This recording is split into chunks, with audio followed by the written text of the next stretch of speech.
Hello friends, स्वागत है आपका मेरे यूट्यूब चैनल पर। दोस्तों, आज का जो हमारा टॉपिक है वह है विसर्ग संधि। और दोस्तों, यह बहुत महत्वपूर्ण टॉपिक है। आने वाली सभी एग्जामों की दृष्टि से अगर हम देखें तो इससे अक्सर प्रश्न आपको एग्जाम में मिलेंगे संधि में, चाहे वो स्वर संधि हो, विसर्ग संधि हो या व्यंजन संधि हो। ठीक है दोस्तों, स्वर और व्यंजन संधि के बारे में हम पिछले वीडियो में पढ़ चुके हैं और आज के इस वीडियो में हम पढ़ेंगे विसर्ग संधि के बारे में। तो चलिए दोस्तों, शुरू करते हैं। सबसे पहले विसर्ग संधि के बारे में जानते हैं कि यह है क्या। तो दोस्तों, विसर्ग हलंत, ये जो दो बिंदियां लगती हैं इसको हम विसर्ग बोलते हैं। ठीक है, अब देखते हैं परिभाषा इसकी होती क्या है। विसर्ग के बाद स्वर या व्यंजन आने पर विसर्ग में जो विकार या परिवर्तन होता है दोस्तों, उसे ही विसर्ग संधि कहते हैं। विसर्ग का प्रयोग दोस्तों ऐसे तो मुख्यतः संस्कृत भाषा में होता है, लेकिन कुछ विसर्ग युक्त शब्द अब हिंदी में भी प्रयुक्त होने लगे हैं, जैसे शनैः शनैः, ठीक है, पुनः, अतः आदि। इस प्रकार से दोस्तों ये अब हिंदी में भी प्रयोग होने लगे हैं। ठीक है, आगे देखते हैं दोस्तों। इसको समझने के दोस्तों कुछ नियम है। इसमें सबसे पहला नियम है यह है यदि यदि विसर्ग के बाद श, स, स, इन तीनों शा में से कोई सा भी आए तो क्रमशः ये आधे श, स, सा में बदल जाते हैं। ठीक है, जैसे दोस्तों निहि प्लस संदेह, देखिए विसर्ग के बाद यहाँ पर सा आ गया। ठीक है, अब ये सा आधे सा में चेंज हो जाएगा तो ये बन जाएगा निसंदेह। ठीक है दोस्तों, इसको हम ऐसे का एज इट इज भी लिख सकते हैं निसंदेह, ये दोनों ही सही होते हैं। ठीक है, अगला देखते हैं दोस्तों, दू प्लस शासन। तो दू के बाद शा आ गया। ठीक है, तो ये या तो आधा शा लिख के लिख सकते हैं दुशासन, ऐसे भी लिख सकते हैं, या फिर इसको ऐसे भी रहने दें दू प्लस शासन, दुशासन, ये ऐसे भी रहेगा। ठीक है, इसी प्रकार से नी प्लस स्वार्थ, विसर्ग के बाद आधा सा आया है तो ये निस्वार्थ बन जाएगा। ठीक है, या इसको नि स्वार्थ भी लिख सकते हैं। दु प्लस साहस, ये बन जाएगा दोस्तों दुस्साहस या दुसाहस। निह प्लस संकोच, ये निसंकोच बनेगा या निसंकोच बनेगा। निह प्लस संतान, विसर्ग के बाद दोस्तों सा आ गया तो ये आधे में चेंज हो जाएगा निस संतान में या फिर निह संतान। इस प्रकार से दोस्तों इसको बनाने का यह पहला नियम था। ठीक है, अगला नियम दोस्तों हम देखते हैं। यदि विसर्ग के बाद चाछा, टाठा या ताथा, यदि ये तीनों में से कोई आते हैं तो विसर्ग दोस्तों जो चा छा है वो चेंज होगा शा में, आधे शा में। ठीक है, टाठा चेंज हो जाएगा षटकोण वाले आधे सा में, और ताथा चेंज हो जाएगा दोस्तों सा, सपेरा वाले सा में, वो भी आधा। कैसे? निहि प्लस चल, दोस्तों विसर्ग आ गया निहि। ठीक है, और इसके बाद चा आ गया तो चा वाला किस में चेंज हो जाएगा? ये चेंज होगा शा में। ठीक है, वो भी आधा, तो यह बन जाएगा निश्चल। इसी प्रकार से निहि प्लस छल, ये छाया छ भी दोस्तों हमारा किस में चेंज होगा? शा में, तो यह बन जाएगा निश्चल। निहि प्लस चिंत, दोस्तों यह बन जाएगा निश्चिंत। अब नी के बाद दोस्तों तेज यानी कि ता आ गया है। ठीक है, तो ता में दोस्तों मैंने बताया था ता वाला चेंज हो जाएगा इस वाले सा में। ठीक है, तो दोस्तों ये बन जाएगा निस्तेज। नी प्लस ठुर, तो ये षटकोण वाले सा में चेंज होगा। ठीक है, और यह बन जाएगा निष्ठुर। इसी प्रकार से नी प्लस तार, यह बनेगा निस्तार। ठीक है, दुह प्लस चरित्र, दुह यानी विसर्ग के बाद चा आ गया, ये बन जाएगा दुष्चरित्र। इसी प्रकार से नमः प्लस ते, ये बनेगा नमस्ते। ठीक है, और देखते हैं दोस्तों, धनु प्लस टंकार, दोस्तों यह बन जाएगा धनुष टंकार, क्योंकि ये ना के बाद टा आ गया है। ठीक है, इसी प्रकार से हरि प्लस चंद्र, ये बन जाएगा हरिश्चंद्र। आई होप दोस्तों आपको यह समझ में आ रहा होगा। ठीक है, आगे देखते हैं दोस्तों, अगला नियम क्या है। यदि विसर्ग के बाद रा हो तो विसर्ग लुप्त हो जाता है और उसके पहले का जो स्वर होता है वो दीर्घ हो जाता है। ठीक है दोस्तों, देखो कैसे। ये नि प्लस रोग, ठीक है, विसर्ग से पहले छोटी की मात्रा लगी है तो विसर्ग के बाद जो हो जाएगी वो दीर्घ बन जाएगा, यानी कि बड़ी ई की मात्रा आ जाएगी, और बाकी का रोग ऐसे ही रहेगा। ठीक है, नि प्लस रज, तो ना पे दोस्तों छोटी की मात्रा है, दीर्घ में चेंज होगा तो ये बनेगा बड़ा नी, और ये बन जाएगा रज, नीरज। नि प्लस रस चेंज हो जाएगा नीरस में। ठीक है, और नि प्लस रव चेंज हो जाएगा नीरव में। जो दोस्तों इसके उदाहरण है। अगला देखते हैं दोस्तों, अगला नियम क्या कहता है इसका। इसका अगला नियम कहता है कि यदि विसर्ग के बाद यदि का खा पा फा आए तो विसर्ग में कोई परिवर्तन नहीं होता है। ठीक है, कैसे? प्रातः प्लस काल, ठीक है, प्रातः ता में विसर्ग लगा है, उसके बाद का आ गया तो कोई चेंज नहीं होगा, प्रातः काल बन जाएगा। ठीक है, अंतः प्लस करण, ता में विसर्ग लगा है, उसके बाद का आ गया है तो कोई चेंज नहीं होगा, ये अंतःकरण हो जाएगा। अधः प्लस पतन, धा के बाद पा आ गया है, अधः पतन। दोस्तों इसको दो प्रकार से लिख सकते हैं, इसको ऐसे भी लिखते हैं अधो पतन, ठीक है। इस ये दोनों नियमों में काम करता है, ये आगे भी आपको देखने को मिलेगा, ठीक है। अगला है अंतः प्लस पुर, तो ये हो जाएगा आपका दोस्तों अंतःपुर, ठीक है। रजह प्लस कर्ण, ये रजह कर्ण हो जाएगा। दु प्लस खा, ये हो जाएगा दोस्तों आपका दुख, ठीक है। नेक्स्ट इसका नियम देखते हैं क्या कहता है।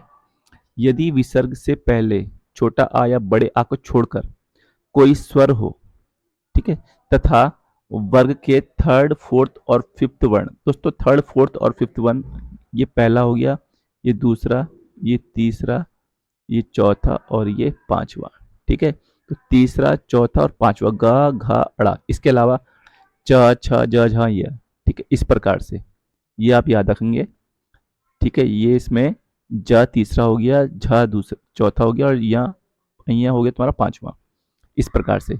या रा ला वा में से कोई भी वर्ण हो तो विसर्ग जो होगा दोस्तों वह रा में बदल जाता है, यह रा ऊपर लगता है, ठीक है। अब ये कैसे होगा देखते हैं। जैसे नि प्लस गुण, विसर्ग के बाद दोस्तों गा आ गया, ठीक है, रा में चेंज होगा, रा लग जाएगा इसके ऊपर निर्गुण। नि प्लस जर, ये बन जाएगा दोस्तों निर्जर। दु प्लस गुण, विसर्ग के बाद दोस्तों गा आ गया, ठीक है, तीसरा वर्ण है ये गा, तो ये बन जाएगा दुर्गुण। नि प्लस यात, दोस्तों विसर्ग के बाद या आया है, ये लिखा था या है ना, तो ये चेंज हो जाएगा निर्यात में। दोस्तों ये छोड़ देना, नी प्लस आशा ये एक अपवाद है, ठीक है। इसके बाद नी प्लस उपाय याद करना है दोस्तों, इसको भी नी प्लस आशा का निराशा होता है, आप इसको ऐसे ही याद करेंगे, नी प्लस आशा निराशा, एग्जाम में पूछ लेता है ये। नी प्लस उपाय दोस्तों बन जाता है निरुपाय, ठीक है। नी प्लस धन, ये बन जाएगा दोस्तों निर्धन। नी प्लस झर बनेगा दोस्तों निर्झर। बही प्लस मुख, विसर्ग के बाद म आ गया, ठीक है, तो ये बन जाएगा बरही मुख, ठीक। नि प्लस अर्थक, ये बनेगा निरर्थक। दुह प्लस गम, ये बन जाएगा दोस्तों आपका दुर्गम। और उसके बाद दुह प्लस उपयोग, ये बनेगा आपका दुरुपयोग। ये था दोस्तों अगला नियम। अब नेक्स्ट नियम देखते हैं। अगला नियम क्या कहता है। यदि विसर्ग से पहले छोटा आ आए और बाद में यारा लावा हा या फिर कोई घोष व्यंजन हो तो विसर्ग का लोप हो जाता है और संयुक्त विसर्ग ओ बन जाता है, ठीक है। कैसे, जैसे अधा प्लस गति, ठीक है, अधा धा पे विसर्ग लगा है, विसर्ग के बाद दोस्तों क्या आ गया गा आ गया, घोष व्यंजन है, ठीक है। अब ये ओ में चेंज हो जाएगा, ठीक है, तो धा पे ओ की मात्रा आ जाएगी, ये बन जाएगा अधोगति, ठीक। अगला है मन है प्लस विकार, ठीक है, ना पे विसर्ग लगा है, उसके बाद वाह आ गया है और ये लिखवाया था यार अलावा हा आए, ठीक है, तो यह बन जाएगा मनोविकार। इसी प्रकार से मनहा प्लस रथ, ये बन जाएगा मनोरथ। तपहा प्लस वन, ये बनेगा तपोवन। मनहा प्लस बल, ये बन जाएगा मनोबल, ठीक है। दोस्तों अधोपतन वाला यहाँ भी आ गया, अधय प्लस पतन, ये बन जाएगा अधोपतन, ठीक है। और मनहा प्लस अनुकूल, ये बनेगा मनोनुकूल, ठीक है। इसी प्रकार से यशः प्लस दा, ये बनता है दोस्तों यशोदा, इंपोर्टेंट एग्जाम में अक्सर पूछ लेता है। मन है प्लस विज्ञान, ये बनेगा मनोविज्ञान, ठीक है। ये सारे इंपोर्टेंट कुछ वो हैं दोस्तों एग्जाम्पल से और एग्जाम में आए हुए एग्जाम्पल से। मन है प्लस नयन बन जाएगा मनोनयन, ठीक है।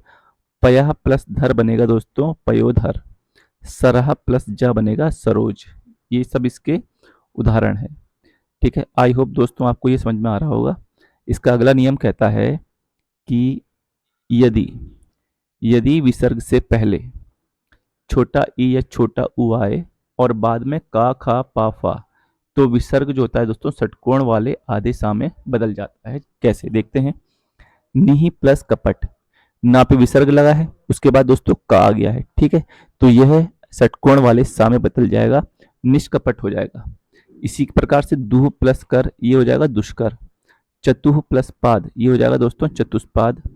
दुह प्लस कर्म बन जाएगा दुष्कर्म, ठीक है। निहि प्लस काम बन जाएगा दोस्तों निष्काम।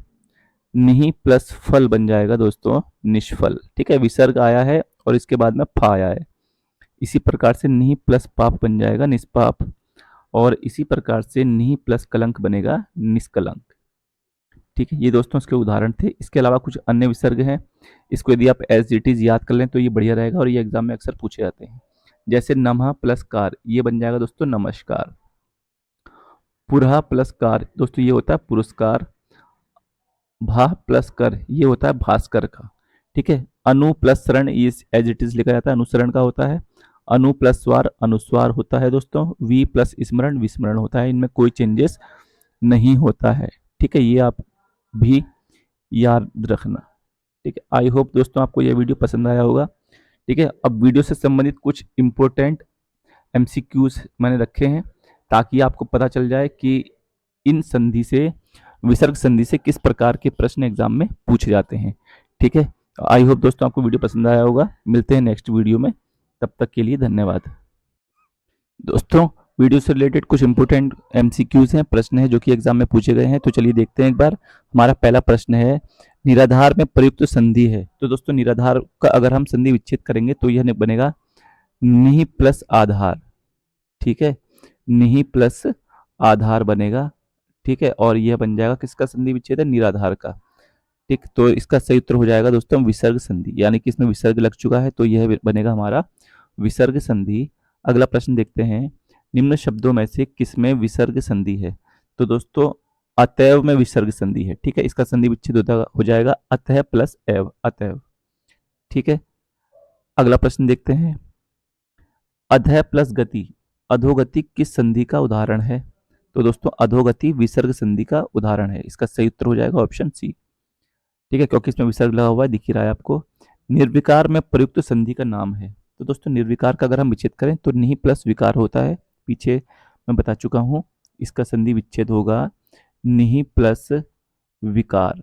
ठीक है, और यह विसर्ग लग गया इसमें तो यह बन जाएगी दोस्तों हमारी विसर्ग संधि। इसका सही उत्तर हो जाएगा ऑप्शन सी। अगला प्रश्न देखते हैं, निरुत्तर का सही संधि विच्छेद है। दोस्तों निरुत्तर का सही संधि विच्छेद होगा निहि प्लस उत्तर। ठीक है, जो कि ऑप्शन डी में हमको मिलता है, तो इसका सही उत्तर हो जाएगा ऑप्शन डी। अगला प्रश्न देखते हैं, मन है प्लस भाव। तो दोस्तों भी बताया था मैंने, ये होता है मनोभाव का संधि विच्छेद और ये विसर्ग संधि है। ठीक है, नि प्लस विकार, दोस्तों ये भी आया था ऊपर, तो यह बन जाएगा आपका निर्विकार। Option B is the correct answer. निम्न शब्दों में से किसमें विसर्ग संधि है? तो दोस्तों इसका होता है उत प्लस ज्वल, ये व्यंजन संधि में आ जाएगा। ये निश्चल, नि प्लस चल, दोस्तों ये बन जाएगा आपका निश्चल। यही आपका सही उत्तर हो जाएगा ऑप्शन बी। ठीक है, आगे देखते हैं, तेजोमय का सही संधि विच्छेद है। दोस्तों तेजोमय का सही संधि विच्छेद होगा तेजा प्लस मय। ठीक है, तो इसका सही उत्तर हो जाएगा ऑप्शन सी, तेजोमय। निरोग में प्रयुक्त संधि का नाम है। दोस्तों निरोग में मैंने बताया था आपको विसर्ग संधि यूज होती है। ठीक है, ये चेंज कैसे होता है? विसर्ग के आगे, ठीक है, विसर्ग में जो छोटा स्वर होता है दीर्घ स्वर में चेंज हो जाता है। छोटी की मात्रा है, ये बड़ी की मात्रा में चेंज हो जाएगी। अगला है, नमस्ते का सही संधि विच्छेद है। दोस्तों नमस्ते का सही संधि विच्छेद है नमः प्लस ते। ऑप्शन डी बिल्कुल सही उत्तर हो जाएगा इसका। निश्चल का सही संधि विच्छेद है। निश्चल का दोस्तों सही संधि विच्छेद हो जाएगा नि प्लस चल। ठीक है, ऑप्शन डी बिल्कुल सही उत्तर हो जाएगा इसका। मनोयोग का सही संधि विच्छेद है। दोस्तों मनोयोग का सही संधि विच्छेद होगा मनः प्लस योग। ठीक है, विसर्ग आ गया इसमें तो यह विसर्ग संधि भी है। अगला है, निरर्थक का सही संधि विच्छेद है नि प्लस अर्थक। इसका सही संधि विच्छेद हो जाएगा ऑप्शन सी। अगला है, निराशा का सही संधि विच्छेद है। निराशा का दोस्तों सही संधि विच्छेद मैंने बताया था नि प्लस आशा, आपको याद रखना है, ये एग्जाम में अक्सर पूछा जाता है और इम्पोर्टेंट है दोस्तों ये निराशा का। अगला है, आशीर्वाद का सही संधि विच्छेद है। दोस्तों आशीर्वाद का सही संधि विच्छेद होगा आशी प्लस वाद। ठीक है, इसका सही उत्तर हो जाएगा ऑप्शन बी। आई होप दोस्तों आपको ये वीडियो पसंद आया होगा। मिलते हैं नेक्स्ट वीडियो में, तब तक के लिए धन्यवाद।